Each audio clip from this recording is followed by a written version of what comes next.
Добрый день. Всем привет. Всем привет. Я сегодня на кухне не одна. У меня два помощника. Макарушка и Егорушка. И сегодня мы будем заготавливать впрок и готовить блюдо из ревеня.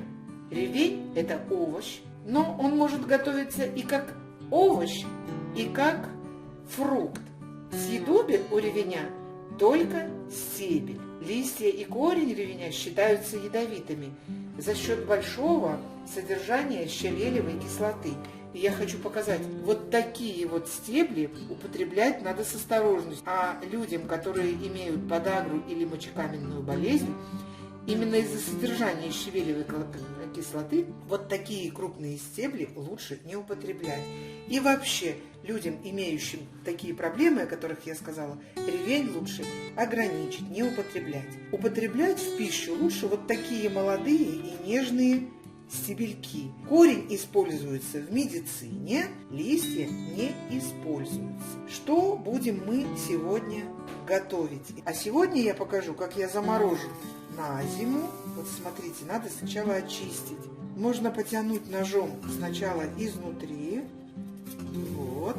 И вот таким образом снять лишние волокна и вот эту верхнюю кожицу. Вот она. Когда мы почистим, нарезаем на кубики, на слайсики, на полосочки. Вот. Следующий. Бабушка, знаешь что? Это не слишком часто надо есть. Этот не слишком. А вот этот можно почаще. 2 раза в неделю кушать, да? Да. Вот такой. Это, да, вот такой можно. Молодой можно кушать 2 раза в неделю. Да. А вот такой вот можно только один день в раз. Вот такой можно кушать 1 раз в неделю. А вот такой можно кушать 2-3 раза в неделю. Чаще не стоит. Невзирая на пользу ревеня, есть некоторые ограничения. Но на самом деле это очень полезный овощ, и не стоит им пренебрегать. Просто надо правильно его употреблять. Вот. Я вам показала, как почистить его. Вот таким образом снимается волокна и вот этот верхний слой кожи. А затем мы его нарезаем. Вот такой вот. Да. И посмотрите, пожалуйста. Молоденький я нарежу на такие слайсики.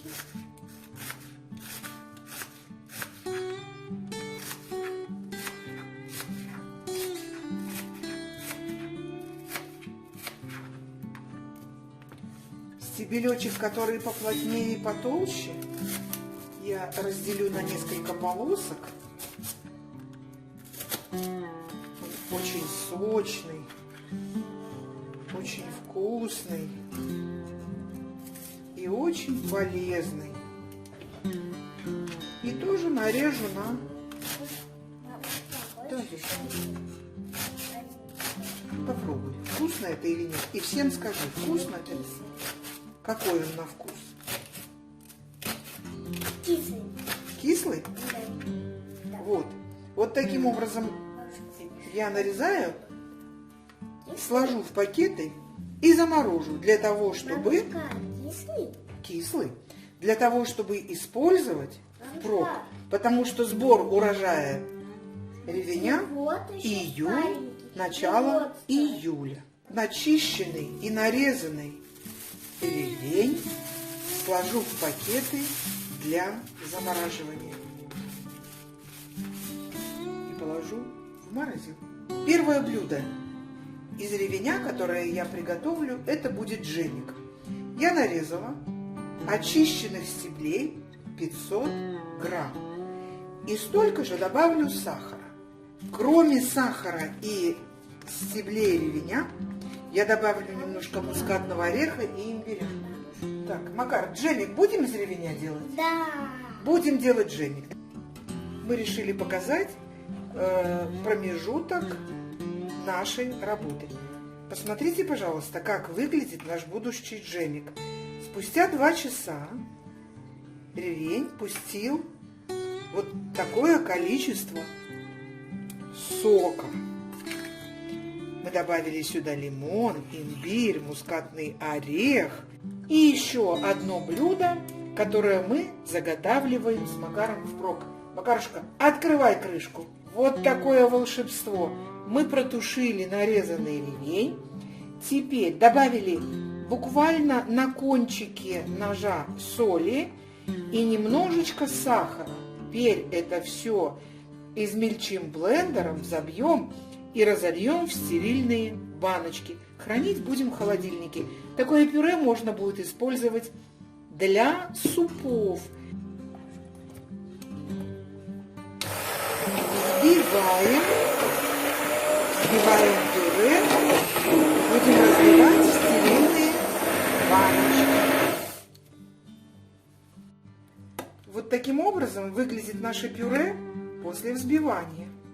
Его можно закатать в стерильные баночки, что намереваюсь сделать я, а можно разлить по коробочкам, по контейнерчикам и заморозить в холодильнике. Очень удобно будет применять для супов, пюре и других блюд.